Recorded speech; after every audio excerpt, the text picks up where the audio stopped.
ഇന്നത്തെ ചെറുപ്പക്കാരുടെ അവസ്ഥ പകല് മുഴുവൻ ഉറങ്ങും, രാത്രി പുറത്തിറങ്ങും. പണ്ടുള്ളവർ പറയും വൈകുന്നേര സമയത്ത് പുറത്തിറങ്ങരുത് എന്ന്. അത് നബിതങ്ങളുടെ ഹദീസ. ഈ പെൺകുട്ടികളെയും ചെറിയ കുട്ടികളെയും മഗ്‌രിബാകുമ്പത്തേക്ക് വാരി കെട്ടി ഇറങ്ങും. പിന്നെ 2 മണി 3 മണിക്കാ തിരിച്ചു വരിക.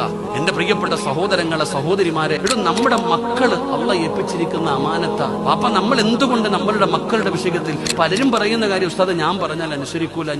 എന്റെ പ്രിയപ്പെട്ട സഹോദരങ്ങളെ, ഈ രാത്രിയിൽ പുറത്തിറങ്ങുന്ന, രാത്രി ഉറങ്ങാനുള്ള സമയമല്ലേ?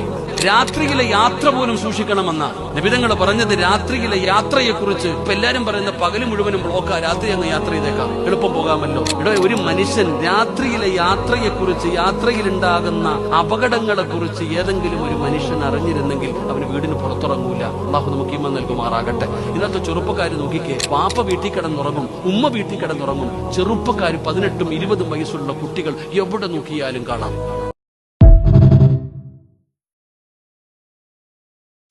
അസ്സലാമലൈക്കും.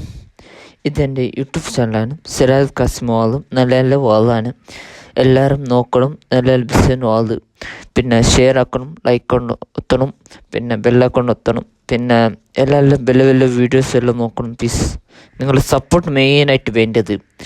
പിന്നെ നിങ്ങൾ എല്ലാവരും ഷെയർ ആക്കണം, മാക്സിമം ഷെയർ ആക്കണം, മാക്സിമം.